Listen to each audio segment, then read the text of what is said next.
Welcome to अभ्यास academy student. आज हम एक नया टॉपिक शुरू करने जा रहे हैं जो 11th क्लास से होगा और जो बुक के हिसाब से आपका सेकेंड चैप्टर है and that is atomic structure. इससे पहले है some basic concept of chemistry, वो उसमें आप मोल कॉन्सेप्ट वगैरह पढ़ेंगे, उसके लिए दूसरी वीडियो लेक्चर होंगे। लेकिन जहाँ तक मुझे लगता है 11th क्लास के हिसाब से इंफॉर्मेशन जो आपको होनी चाहिए वो सेकेंड चैप्टर से हम स्टार्ट करते हैं। इसके बहुत सारे कॉन्सेप्ट आप ऑलरेडी 9th क्लास में सीख चुके हैं, जैसे कि बेसिक्स आपको आते होंगे like discovery of electron, proton and neutron. फिर उसके बाद में एटम के मॉडल्स होते हैं जैसे कि थॉमसन मॉडल, रदरफोर्ड का एटॉमिक मॉडल या बोहर का एटॉमिक मॉडल। वही चीजें हैं लेकिन उनको थोड़ा और ज्यादा डिटेल में पढ़ेंगे विद समथिंग एडेड, कुछ और टॉपिक्स उनमें जोड़ करके हम तब उन चीजों के बारे में और ज्यादा सीखेंगे। तो हम अपना chapter new atomic structure start करते हैं। इसमें आपको बहुत सारी चीजें कैलकुलेशन से रिलेटेड भी मिलेंगी, आपको इसमें बहुत सारे कॉन्सेप्ट भी सीखने को मिलेंगे। और जो केमिस्ट्री में हमारा सबसे छोटा पार्ट होता है एटम, उसके बारे में आपको सारी लगभग जितनी भी आपके लेवल पर होनी चाहिए वो सारी जानकारी आपको मिल जाएगी। तो हम सबसे पहले शुरू करते हैं, सबसे पहला टॉपिक ही लेते हैं, discovery of electron, proton and neutron.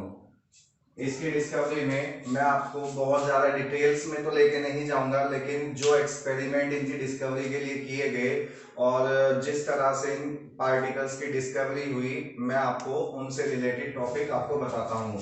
देखो, सबसे पहले जे थॉमसन ने एक्सपेरिमेंट किए। वो उससे पहले दूसरे साइंटिस्ट ने भी एक्सपेरिमेंट किए थे, लेकिन हमें यहाँ पर सिर्फ इलेक्ट्रॉन, प्रोटॉन, न्यूट्रॉन की डिस्कवरी के बारे में पूछा गया, तो डायरेक्टली हम वही एक्सपेरिमेंट पढ़ेंगे जो इन सब एटॉमिक पार्टिकल्स की डिस्कवरी के लिए किए गए थे। तो जे थॉमसन ने क्या किया, एक डिस्चार्ज ट्यूब ली और एक ट्यूब लेकर के इसमें, एक्चुअली थोड़ा सा मैं स्टोरी बता देता हूँ। कुछ इस तरह से है कि जैसे आसमान में बिजली कड़कती है तो सब लोग मानते थे कि वो गॉड का किया हुआ है, means God do that activity, the thundering in the atmosphere in the sky. तो वो जो बादलों में बिजली कड़कती है, लोगों का मानना था कि वो गॉड करता है। लेकिन जे थॉमसन एक साइंटिफिक अप्रोच के व्यक्ति थे, तो उन्हें पता था, वो जानते थे इस बात को कि ये चीज एक्सप्लेन की जा सकती है और ये एक साइंटिफिक फिनोमिना है।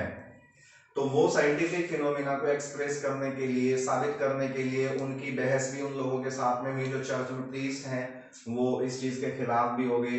तो उन्होंने कहा कि नहीं, अगर मान लीजिए मैं ये बात साबित कर देता हूँ कि एक साइंटिफिक फिनोमिना है, तो फिर कैसा रहेगा। तो उन्होंने इस चीज को साइंटिफिकली प्रूव किया। उसके लिए उन्होंने क्या किया, ये उनकी नॉलेज को आपकी बेसिक साइंस की नॉलेज से मैं कनेक्ट करने की कोशिश करूंगा। थोड़ा आप अपना दिमाग लगा के मैं कुछ क्वेश्चन पूछूंगा, वो आप मुझे बताएंगे। तो आप ये सोच के देखिए उन्होंने किस तरह से साबित किया होगा ये बात कि आसमान में जो बिजली कड़कती है वो एक साइंटिफिक फिनोमेना है। तो आप मुझे ये बताएं कि जैसे जैसे अर्थ सरफेस से आप ऊपर जाएंगे तो एटमॉस्फेरिक प्रेशर क्या होता है, ऑब्वियसली डिक्रीज होता है। तो जब आसमान में जहां बिजली कड़कती है वो जमीन से बहुत ऊपर है, तो वहां पर डेफिनेटली एटमॉस्फेरिक प्रेशर बहुत कम होगा। तो इन्होंने यहाँ पर वैक्यूम लगाया और वैक्यूम से यहाँ से सारी एयर निकाल ली और बहुत ही कम प्रेशर उन्होंने यहाँ पर रखा, लगभग इतने एटमॉस्फेयर का प्रेशर। ठीक। दूसरी बात, जैसे जैसे आप अर्थ सरफेस से ऊपर जाएंगे तो जो हल्की गैसेस और भारी गैसेस होती हैं एटमॉस्फेयर में, जो भारी गैसेस होंगी वो तो नीचे होंगी, जो हल्की गैसेस होंगी वो ऊपर, उससे ऊपर, उससे ऊपर, इस तरह से होगा। तो उन्होंने यही आइडिया लिया और जो उस टाइम पर डिस्कवर्ड सबसे हल्की गैसेस थी उनको अपने एक्सपेरिमेंट में उन्होंने यूज किया। इस डिस्चार्ज ट्यूब में उन्होंने हाइड्रोजन या हीलियम जैसी गैसेस भरी, क्योंकि these are the lightest gas. तो जे थॉमसन ने जो कंडीशंस आसमान में बिजली कड़कने के लिए वहां पर होती हैं, वही कंडीशंस इन्होंने यहां पर अप्लाई की। तो उन्होंने इसके बाद इसमें इलेक्ट्रिक डिस्चार्ज फ्लो करवाया। ये एक बैटरी से कनेक्ट करा, तो ये एक्सपेरिमेंट सेटअप करने के बाद उन्होंने 10,000 टू 40,000 इतना ज्यादा वोल्ट का करंट जब आप पास करवाएंगे तो आप पाएंगे कि इस डिस्चार्ज ट्यूब में भी जैसे आसमान में बिजली चमकती है वैसे ही यहाँ पर चमक होने लगती है, और जैसे उसकी गड़गड़ाने की आवाज होती है, थंडरिंग की, बिजली के कड़कने की, वैसी ही आवाज यहाँ पर होती है। वहां पर तो कुछ पलों के लिए होती है, लेकिन यहाँ पर जब तक करंट फ्लो होता रहेगा तब तक ही ये साउंड प्रोड्यूस होती रहेगी। तो जो बात थॉमसन ने कही थी कि ये गॉड का किया हुआ एक काम नहीं है बल्कि एक साइंटिफिक फिनोमिना है, वो उन्होंने यहाँ पे प्रैक्टिकली प्रूव भी कर दिया। लेकिन अब इसके बाद क्या, अब इन्होंने ये बात तो प्रूव कर दी, लेकिन इसके बाद इन्होंने इसमें थोड़े बहुत चेंजेस किए, एक्सपेरिमेंट करने शुरू किए, और उन एक्सपेरिमेंट को करने के बाद जब जाकर इलेक्ट्रॉन की डिस्कवरी हुई, किस तरह से, वो उसके बारे में हम अभी बात करेंगे। पहले एक चीज नोटिस कीजिए कि ये करंट की जो वैल्यू है ये बहुत ज्यादा है, और इस करंट की वैल्यू को हैंडल करना बहुत मुश्किल है। इतना करंट तो किसी का भी जान ले सकता है, तो इसलिए यहाँ पर मैंने कहा साइंटिफिक अप्रोच के व्यक्ति थे, तो इन्होंने इस करंट की वैल्यू को कम करने के तरीके भी निकाले। और अगर आपको थोड़ी बहुत फिजिक्स आती है, इलेक्ट्रिसिटी के बारे में आप जानते हैं, तो कंडक्टर, रेजिस्टेंस वगैरह ये सब जानते हैं, तो उससे कुछ उन्होंने कॉन्सेप्ट निकाले और तब इस इलेक्ट्रिसिटी को अमाउंट को इन्होंने कम किया। और वो कॉन्सेप्ट क्या थे कि एक तो इलेक्ट्रोड की इनकी मोटाई, इनकी जो इलेक्ट्रोड की मोटाई है उनको कंट्रोल किया। दूसरी बात, इनके बीच की डिस्टेंस को उन्होंने कंट्रोल किया। और तीसरी चीज, टाइप ऑफ मेटल चेंज किया उन्होंने। जो सबसे कम रेजिस्टेंट मेटल होता है, जब रेजिस्टेंस कम होगा तो इलेक्ट्रिसिटी का फ्लो ज्यादा होगा, इलेक्ट्रिसिटी का फ्लो ज्यादा होने पर कम इलेक्ट्रिसिटी ही आपका काम कर देगी। इवन ये 3 पॉइंट माइंड में रख के सेटअप करने पर उन्होंने पाया कि ये जो एक्सपेरिमेंट है, ये एक्सपेरिमेंट 1000-1500 वोल्ट पे भी परफॉर्म किया जा सकता है।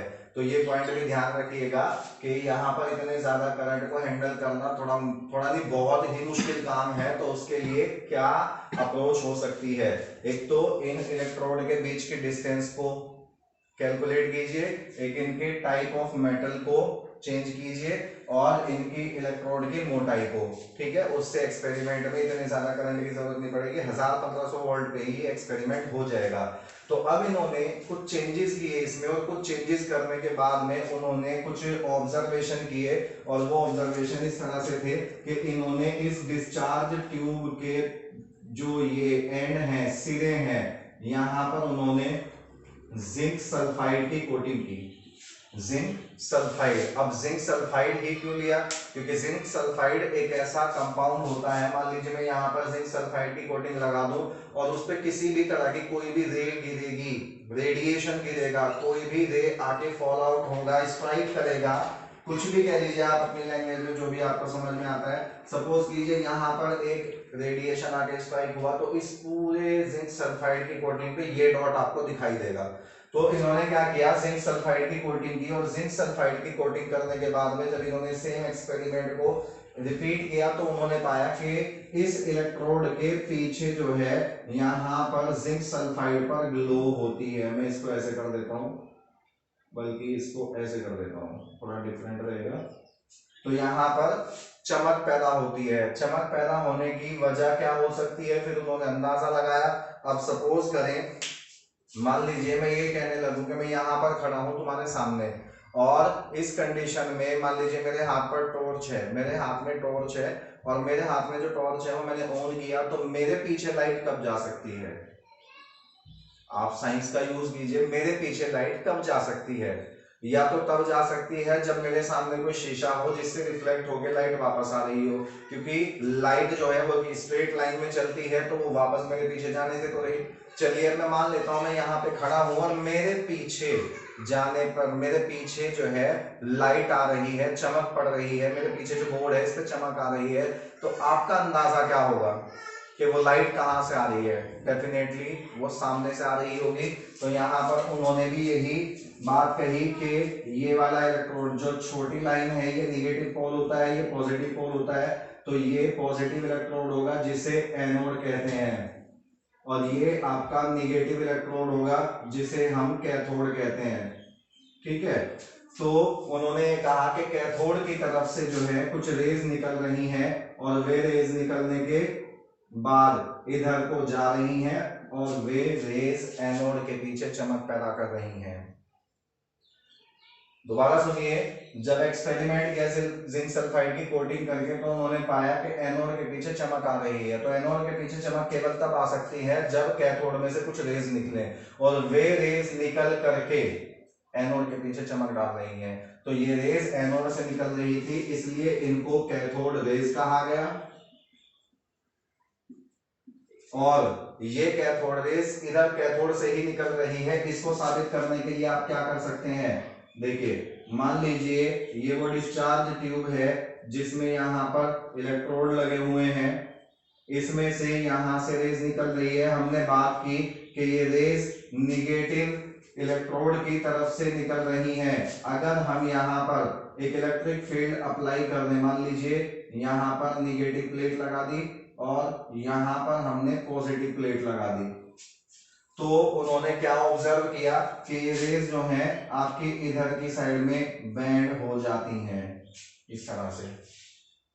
और ये कौन सी प्लेट है, पॉजिटिव प्लेट है। ये रेज सीधी ना जा करके, मतलब ये कैथोड है और ये एनोड है, तो ये कैथोड से निकलकर एनोड की तरफ जाने की बजाय यहीं पर पॉजिटिव प्लेट की तरफ मुड़ जाती है। उसका रीजन क्या होगा, उससे क्या बात समझ में आती है कि पॉजिटिव प्लेट की तरफ को वे रेज मुड़ सकती है जो निगेटिव इलेक्ट्रोड से निकल रही हो। तो ये बात यहाँ से प्रूफ हो जाती है कि ये रेज कैथोड रेज से ही इमर्ज हो रही हैं।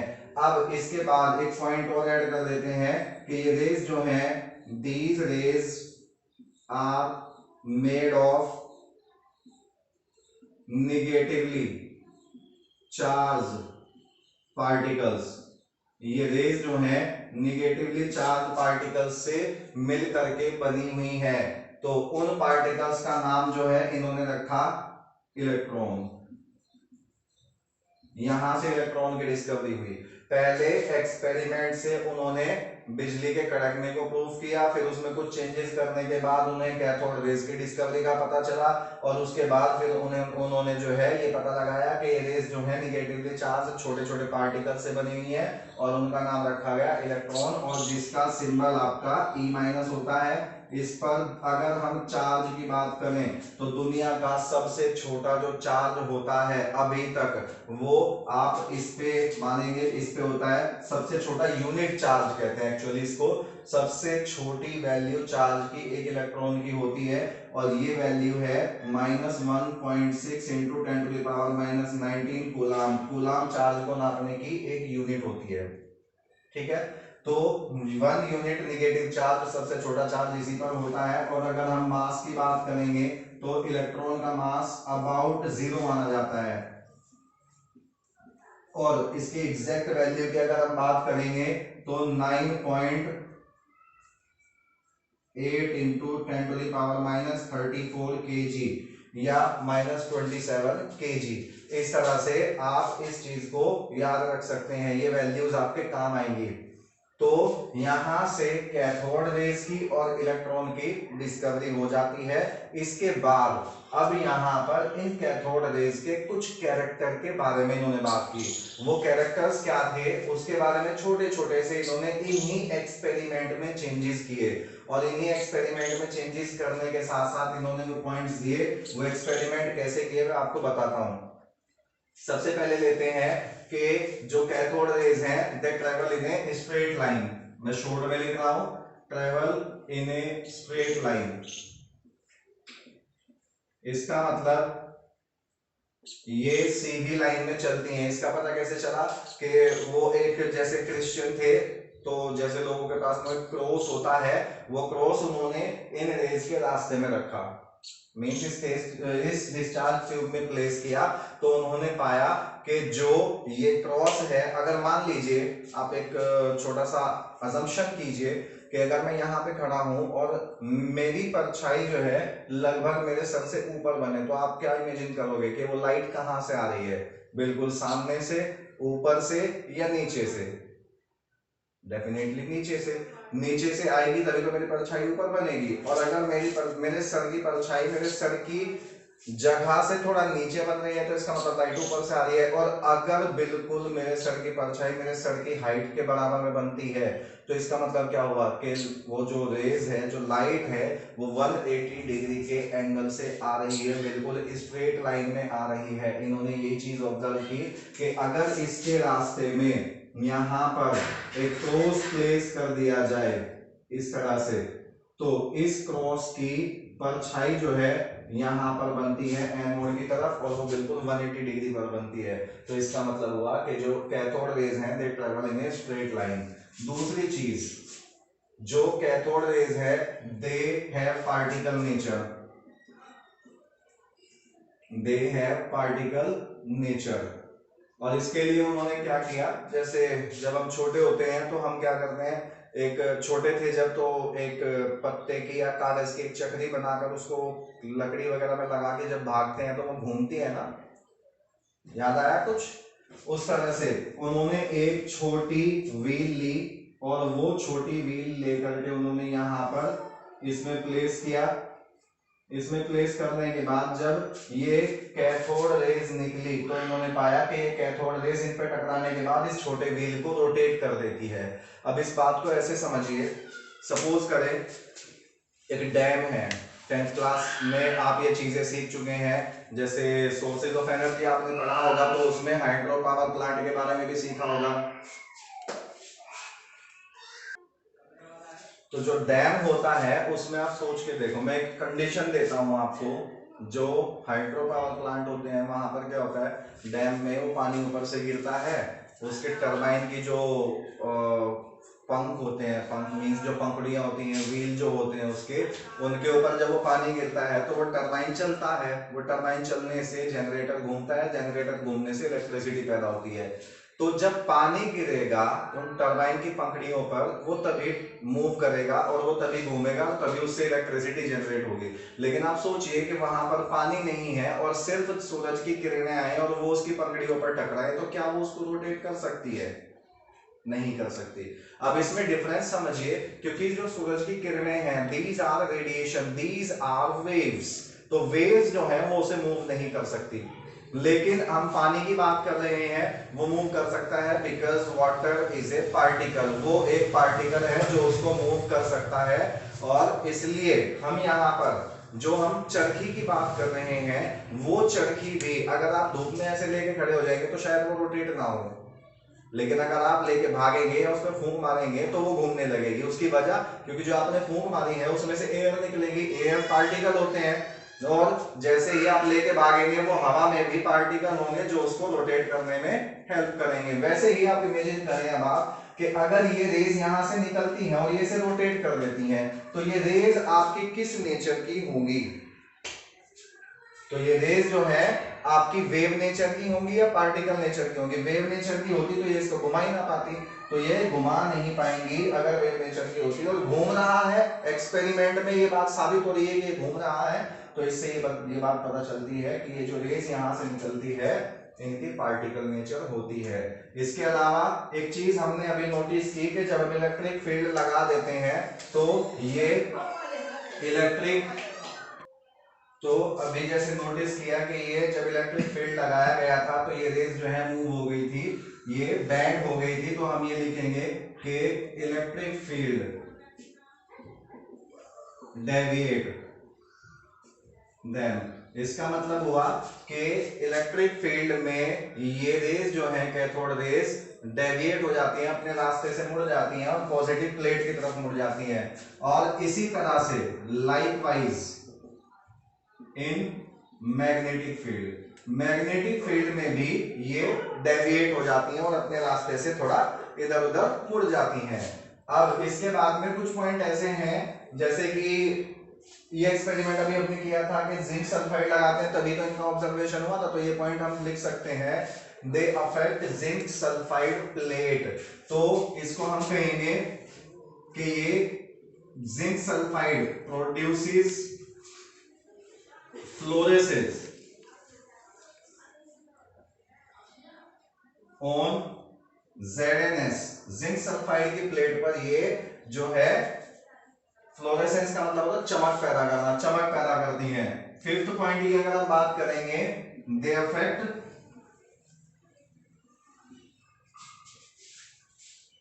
फोटोग्राफिक प्लेट, फोटोग्राफिक प्लेट, और ये उसे काला कर देती हैं। फोटोग्राफिक प्लेट वो होती है जो कभी अगर आपने एक्सरे मशीन देखी हो या एक्सरे हुआ हो तो आपने देखा होगा कि वो प्लेट सी होती है, जिस भी बॉडी पोर्शन का एक्सरे होना होता है उसके नीचे, मान लीजिए हाथ का एक्सरे होना है तो वो इस हाथ के नीचे एक प्लेट रखते हैं, उसके बाद एक्सरेज डाली जाती है, तो वो एक्सरेज आपके मांस में को तो पार हो जाती है लेकिन हड्डियों में वो पार नहीं होती।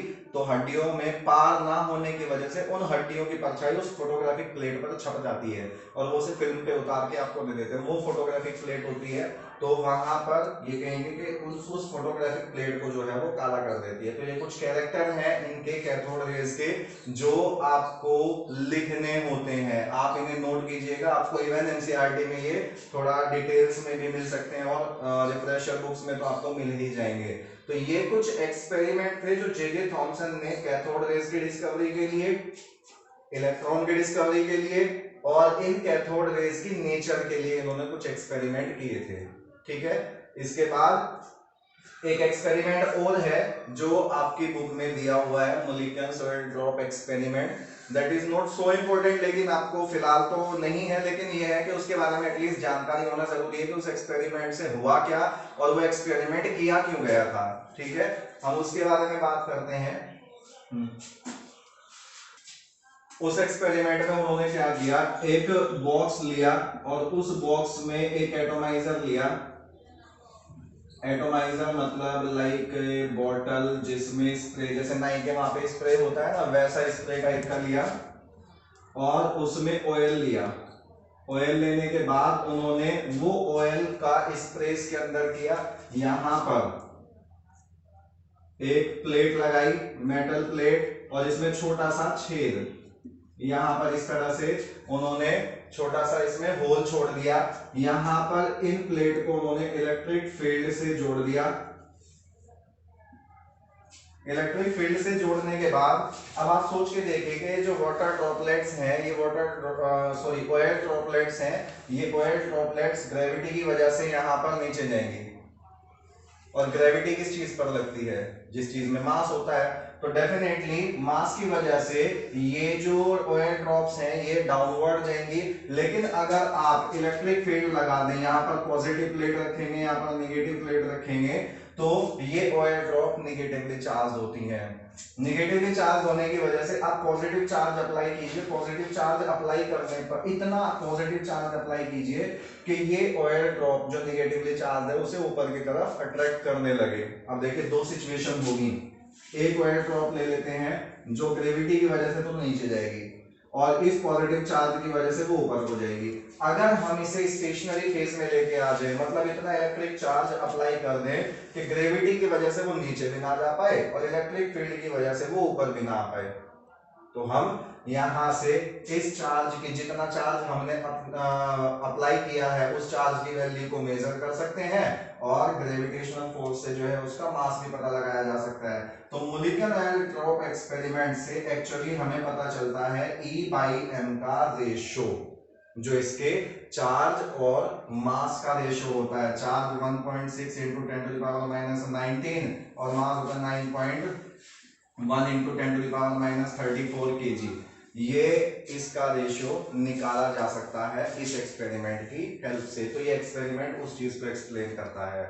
अब हम नेक्स्ट टॉपिक की तरफ बढ़ते हैं और वो है डिस्कवरी ऑफ प्रोटॉन। प्रोटॉन की डिस्कवरी किस तरह से हुई और उसकी डिस्कवरी के लिए किस तरह से एक्सपेरिमेंट किए गए। जो experiment actually J Thomson already कर चुके थे, उन्हीं एक्सपेरिमेंट में कुछ चेंजेस किए गए और वो चेंजेस किए थे गोल्डस्टीन ने। लेकिन एक्सपेरिमेंट गोल्डस्टीन ने की, लेकिन डिस्कवरी ऑफ प्रोटॉन जो है वो क्रेडिट जाता है रदरफोर्ड को। ये बात ध्यान रखिएगा, इस चीज में बिल्कुल भी कंफ्यूजन नहीं होना चाहिए आपको कि इसके लिए प्रोटॉन की डिस्कवरी के लिए एक्सपेरिमेंट इसने की और क्रेडिट प्रोटॉन की डिस्कवरी का इनको जाता है। तो गोल्डस्टीन ने अपने एक्सपेरिमेंट में क्या किया उसके बारे में थोड़ा सा हम बात कर लेते हैं। जो एक्सपेरिमेंट जे थॉमसन ने किए थे उसी में थोड़ा सा चेंज किया। किस तरह से? वही डिस्चार्ज ट्यूब एक्सपेरिमेंट सेम, बस एक चेंज किया कि उन्होंने यहां पर परफोरेटेड कैथोड लिया। परफोरेटेड कैथोड एक ऐसा कैथोड होता है जिसमें छेद हो रखे हों। इसे मैं लिख देता हूं, दिस इज परफोरेटेड कैथोड। बाकी चीजें सेम जो उन्होंने अपने एक्सपेरिमेंट में की थी। ये वो है जैसे आपने बाथरूम में या सिंक में देखा हो, एक छेद वाली प्लेट लगी रहती है ना, that is like this perforated cathode जिसमें छोटे छोटे पोर्स हैं। तो यहाँ पर क्या ऑब्जर्वेशन हुआ जब इन्होंने इलेक्ट्रिसिटी को फ्लो करवाया, जे थॉमसन ने तो नोटिस किया था कि इधर की साइड से कुछ रेज निकलती हैं और वे रेज निकलकर एनोड के पीछे जाती हैं। इसे एनोड कहेंगे और इसे कैथोड कहेंगे, निगेटिव और पॉजिटिव। ये बात तो ऑलरेडी जे थॉमसन साबित कर चुके थे, लेकिन इन्होंने ऑब्जर्वेशन किया कि इसके पीछे अगर जिंक सल्फाइड की कोटिंग कर दी जाए कैथोड के पीछे तो इसके पीछे भी चमक पैदा होगी। अब बात आती है कि यहां से चलो ठीक है, यहां से रेस जा रही है तो इसके एनोड के पीछे चमक आ रही है, लेकिन यहां पर चमक कैसे आई? तो इसमें होगा क्या, एक्सप्लेनेशन ये दिया गया। हाँ, जो कैथोड के पॉइंट्स थे उनमें एक पॉइंट और ऐड कीजिएगा कि कैथोड रेज जो है वो गैसेस को आयनाइज कर देती हैं। किस तरह से मैं अभी एक्सप्लेन करने वाला हूँ, एक पॉइंट और ऐड कर दीजिएगा कि cathode rays can ionise gases. Ionise करने का मतलब है कि मतलब आपके पास मान लीजिए ऑक्सीजन गैस है, उसमें कैथोड रेज अगर टेस्ट ट्यूब में आपने ऑक्सीजन गैस भरी हुई है और कैथोड रेज डाली तो ये पहले तो ऑक्सीजन के एटम में बदल जाएगी और ऑक्सीजन के एटम में बदलने के बाद ये इनके इलेक्ट्रॉन निकाल के इनको आयंस में भी कन्वर्ट कर सकती है। ठीक है, तो हम इस बारे में बात कर रहे हैं कि यहां पर जो भी गैस उन्होंने भरी थी उस गैस में जब ये कैथोड रेज निकली तो जैसे मान लेते हैं उन्होंने हाइड्रोजन गैस भर रखी थी, तो हाइड्रोजन गैस में से हाइड्रोजन एटम बनेंगे और हाइड्रोजन एटम में से हाइड्रोजन के आयन बनेंगे। तो यहां पर जो चमक पैदा हो रही थी, आप बहुत ध्यान से सुनिएगा, मान लो कि ये H एटम है और H एटम में से एक इलेक्ट्रॉन निकाल दे तो H आयन बचेगा। इस H आयन को मैं ऐसे कर देता हूं, पॉजिटिव पॉजिटिव पॉजिटिव, और ये इलेक्ट्रॉन क्या है, ये वो इलेक्ट्रॉन है जो चमक पैदा कर रहे थे, टेस्ट ट्यूब में रोशनी पैदा कर रहे थे जो बिजली के कड़कने पर होती है। तो वैसे ही ये इलेक्ट्रॉन चमक पैदा कर रहे थे। अब जब कैथोड रेज ने जो इसमें गैस भरी हुई थी उन्हें आयनाइज कर दिया, आयनाइज करने के बाद में ये जो positively charged particle actually anode की तरफ से रेज नहीं निकली थी, लेकिन वे चल कैथोड की तरफ को रही थी, एनोड की तरफ से चलेगी कैथोड की तरफ को, इसलिए ये यहां से पॉजिटिवली चार्ज्ड पार्टिकल, आप सोच के देखिए नेगेटिव इलेक्ट्रोड है तो ये पॉजिटिवली चार्ज्ड पार्टिकल इस निगेटिवली चार्ज इलेक्ट्रोड की तरफ को मूव करेंगे, ऑब्वियसली करेंगे। तो जब ये मूवमेंट करेंगे तो जितने पॉजिटिवली चार्ज पार्टिकल यहां टकराए जहां पर छेद नहीं है वो तो एब्जॉर्ब हो जाएंगे, और जो छेद में टकराए, जो ये परफोरेशन हो रखे हैं, जो ये कैनाल बनी हुई है, एक्चुअली छोटे छेद को बोलते हैं कैनाल्स, तो इन कैनाल्स में सपोज कीजिए जैसे मेरा ये हाथ है, जितने भी पॉजिटिवली चार्ज पार्टिकल यहाँ पर टकराएंगे वो तो यहाँ पे एब्जॉर्ब हो जाएंगे, फिंगर्स पे, यहाँ पे, टिप्स पे, सारी जगह पे, और जो पॉजिटिवली चार्ज पार्टिकल यहाँ को क्रॉस कर जाएंगे, बीच में को गैप में को हो जाएंगे, यहाँ पर बोर्ड पर टकराएंगे। वैसा ही कुछ इसमें इमेजिन कीजिए कि जो पॉजिटिवली चार्ज पार्टिकल यहाँ पर टकराए वो तो एब्जॉर्ब हो गए, और जो इन कैनाल्स में टकराएंगे वो इसके पीछे निकल जाएंगे और पीछे निकल के जिंक सल्फाइड की कोटिंग पर वो चमक पैदा करेंगे। ठीक है, ये पार्टिकल एक्चुअली एनोड से निकल नहीं रहे हैं, लेकिन चल एनोड की तरफ से कैथोड की तरफ को रहे हैं, इसलिए इन रेज का नाम, जिन्होंने इस कैथोड के पीछे चमक पैदा की, उन रेज का नाम रखा गया एनोड रेज। और वे एनोड रेज जो है आपकी इन कैनाल्स में पास होने के बाद ऑब्जर्व की गई थी, इसलिए इनका नाम कैनाल रेज भी रखा जाता है, जो कि पॉजिटिवली चार्ज्ड पार्टिकल्स से मिलकर के बनी हुई है। और उन पॉजिटिवली चार्ज्ड पार्टिकल्स को कहा गया प्रोटॉन्स, और जिनका मास सबसे छोटा यूनिट मास, मतलब एक मास का जो सबसे छोटा हिस्सा है दुनिया का, वो इसी का मास माना जाएगा, और वो आपका 1 यूनिट मास होता है, जिसकी एग्जैक्ट वैल्यू 9.1 इंटू 10⁻⁻24 kg होती है। और अगर हम चार्ज की बात करें तो जैसे इलेक्ट्रॉन का चार्ज यूनिट चार्ज था, मतलब दुनिया का सबसे छोटा चार्ज था निगेटिव वैल्यू में, उतना ही चार्ज इस पर होता है प्रोटॉन पर, लेकिन पॉजिटिव वैल्यू में। इसका मतलब मैं ऐसे लिख देता हूं, +1 चार्ज, +1 यूनिट चार्ज होता है, जिसकी वैल्यू 1.6 इंटू 10⁻⁻19 कूलम होती है। अब वैल्यू सेम है लेकिन साइन डिफरेंट है, ये बात आप ध्यान रखेंगे। तो ये कुछ प्रोटॉन की डिस्कवरी के बारे में मैंने आपको बताया किस तरह से हुई। अब जो एनोड रेज या कैनाल रेज है, अगर इनके कैरेक्टर्स की बात करें तो सेम कैरेक्टर हैं जैसे कैथोड रेज के थे, कि ये भी इलेक्ट्रिक और मैग्नेटिक फील्ड में डेविएट हो जाएंगी, ये भी स्ट्रेट लाइन में चलती हैं। ये आपकी जो है, बस ये एक डिफरेंस आ जाएगा कि जो कैथोड रेज थी वे पॉजिटिव प्लेट की तरफ को मुड़ती थी, लेकिन ये निगेटिव प्लेट की तरफ को मुड़ जाएंगी। ऐसे ही उल्टा काम मैग्नेटिक फील्ड में होगा, जिधर को कैथोड रेज मुड़ती हैं या उसकी अपोजिट साइड में मुड़ जाएंगी। बाकी ये भी गैसेस को आयनाइज कर सकती हैं, ये भी स्ट्रेट लाइन में चल सकती हैं, ये भी जिंक सल्फाइड की प्लेट पर फ्लोरेसेंस पैदा करेंगी, और ये भी फोटोग्राफिक प्लेट को काला कर देंगी। तो जो कैरेक्टर उसके थे कैथोड रेज के, वही एनोड रेज के भी कैरेक्टर होंगे। ठीक है, अब इसके बाद हम बात करते हैं डिस्कवरी ऑफ न्यूट्रॉन के बारे में। डिस्कवरी ऑफ न्यूट्रॉन्स, इसमें जो एक्सपेरिमेंट पढ़ेंगे हम वो है जेम्स चैडविक का। ठीक, जेम्स चैडविक के एक्सपेरिमेंट में उन्होंने क्या किया कि एक रेडियो एक्टिव एलिमेंट लिया,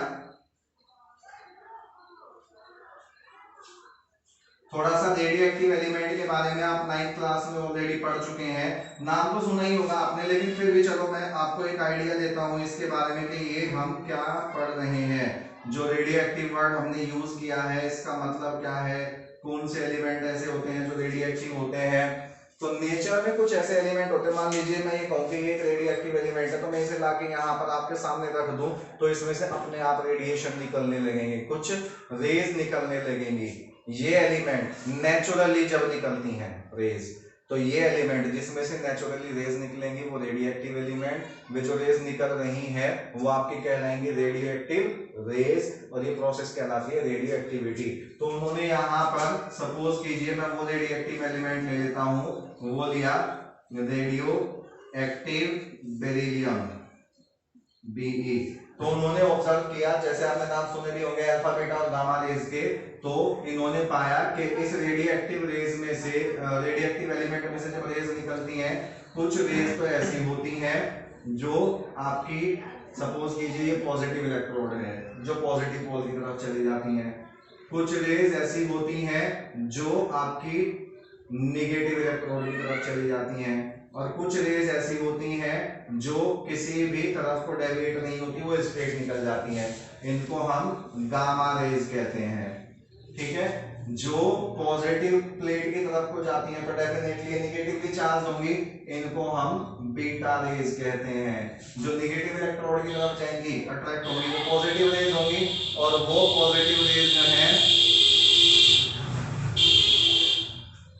वो पॉजिटिव रेज जो है अल्फा रेज होती हैं, अल्फा रेज। अब अगर हम बात करें कि ये जो बीटा रेज है नेगेटिवली चार्ज्ड पार्टिकल से मिलकर के बनी हुई होंगी, तभी तो इनका नेगेटिव चार्ज है, और वो डिस्कवरी पहले ही हो चुकी है। नेगेटिवली चार्ज पार्टिकल्स कौन से हैं, मेड ऑफ इलेक्ट्रॉन, ये आपकी इलेक्ट्रॉन से बनी हुई है। ये अल्फा लेस पॉजिटिवली चार्ज है, पॉजिटिवली चार्ज पार्टिकल की भी डिस्कवरी हो चुकी थी, तो वे पॉजिटिवली चार्ज पार्टिकल क्या होंगे, यहां पे हम लिख लेते हैं मेड ऑफ प्रोटॉन। तो ये प्रोटॉन से मिलकर बनी हुई रहेंगी। अल्फा रेस भी पार्टिकल से मिलकर बनी है, बीटा रेस भी पार्टिकल से मिलकर बनी है, तो गामा रेस भी तो किसी पार्टिकल से मिलकर के बनी होंगी। अब खास बात क्या होगी, देखो ये पॉजिटिव इलेक्ट्रोड की तरफ चले गए क्योंकि ये निगेटिवली चार्ज पार्टिकल है, ये निगेटिव इलेक्ट्रोड की तरफ चले गए क्योंकि ये पॉजिटिवली चार्ज पार्टिकल है, और ये किधर को भी नहीं जाने, ना निगेटिव ना पॉजिटिव, मींस ये न्यूट्रल है। तो ये आपके मेड ऑफ न्यूट्रल न्यूट्रॉन, ये न्यूट्रल पार्टिकल से मिलकर के बनी हुई थी जिनका नाम न्यूट्रॉन रखा गया। ठीक है, तो यहां से डिस्कवरी हुई न्यूट्रॉन की। अब थोड़ा सा मैं एक आइडिया देता हूं इन्हें किस तरह से इसके कैरेक्टर के बारे में पता चला होगा। एक एग्जांपल लेते हैं, कार्बन 612। ठीक है, ये आप जानते हैं छोटी क्लासेस से 8, 9 से 10 से आप जानते हैं, इसको हम एटॉमिक नंबर कहते हैं और इसको हम एटॉमिक मास कहते हैं। अब जितना एटॉमिक नंबर होता है किसी एटम का, 10th क्लास में भी आपने सीखा होगा, उसमें इतने ही इलेक्ट्रॉन होते हैं। तो यहाँ पर इसमें 6 इलेक्ट्रॉन हो गए, 6 एटॉमिक नंबर है तो इसमें 6 ही आपके पास प्रोटॉन है। ठीक है, अब आप मुझे ये सोच के बताइए कि एक इलेक्ट्रॉन का मास कितना होता है।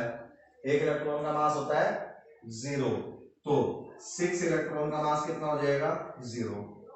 अब एक प्रोटॉन का मास कितना होता है, 1 यूनिट, और 6 प्रोटॉन का मास कितना हो जाएगा, 6 यूनिट।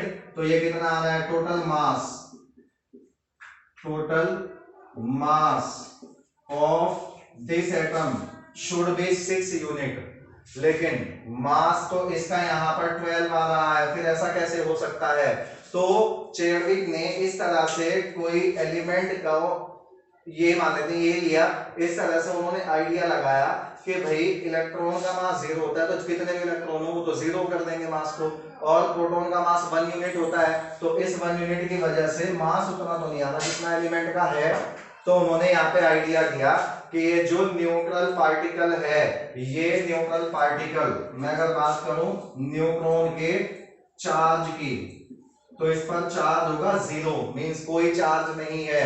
और अगर मैं बात करता हूं इसके मास की, तो इस पर मास जो है वो एक प्रोटॉन के जितना ही होता है, क्योंकि देखो अगर मैं इसमें ऐड कर देता हूं 6 न्यूट्रॉन और ऐड कर देता हूं, क्योंकि जिसका मास प्रोटॉन के जितना ही होगा, अब ये 12 यूनिट हो जाएगा। तो कहीं ना कहीं जब उनको ये लगा होगा कि जितने प्रोटॉन हैं उतने ही इसमें लगभग न्यूट्रॉन होंगे, तब जाके ये मास 12 हो सकता है।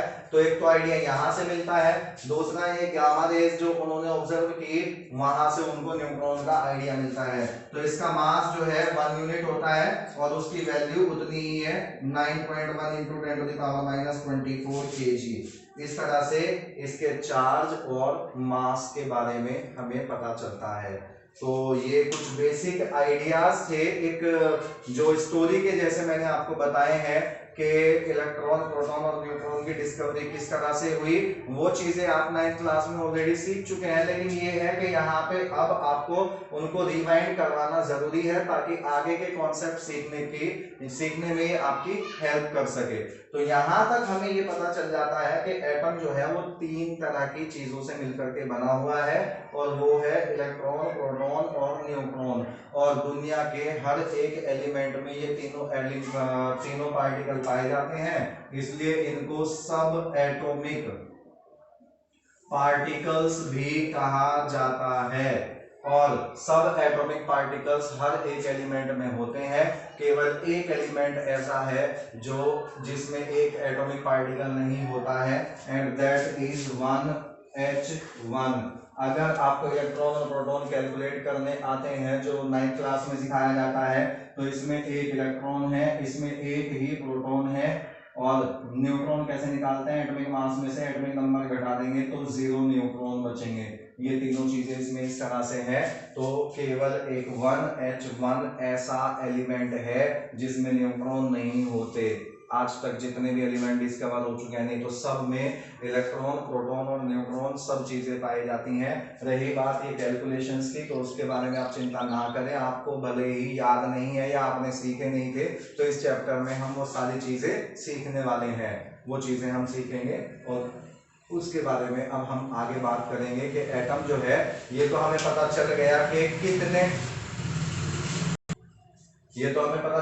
कि कितने टाइप के पार्टिकल से बना है। अब हमें ये पता लगाना है कि एटम दिखता कैसा होगा, ये चीज जो है एटम में प्रेजेंट कहाँ कहाँ पर होंगी, किस तरह से सिचुएटेड और अरेंज्ड होंगी, ताकि हम एटम का एक मॉडल, एक उसका जैसे आकृति बना सकें, एक समझ सकें कि एटम दिखता कैसा होगा। वैसे बहुत छोटा होता है, जनरली एटम को देखना पॉसिबल नहीं है, लेकिन फिर भी मैथमेटिकल कैलकुलेशंस की गई, एक्सपेरिमेंट किए गए और उन चीजों को साबित किया गया, फिर उससे इमेजिनरी मॉडल बनाया गया जिसमें कि हम ये बता सकते हैं कि एटम इस तरह से दिखता होगा। उसके लिए हमें नेक्स्ट वीडियो लेक्चर पर जाना होगा, जो हम नेक्स्ट वीडियो लेक्चर में सीखेंगे। अभी फिलहाल आप ये चीजें नोट कीजिए, मेमोराइज कीजिए, अपने दिमाग में रखिए और ये सारे कॉन्सेप्ट आप समझने की कोशिश कीजिए, ताकि हम अगले टॉपिक पर, अगले वीडियो लेक्चर में इन चीजों का इस्तेमाल कर सकें। Thank you. कितनी देर की है?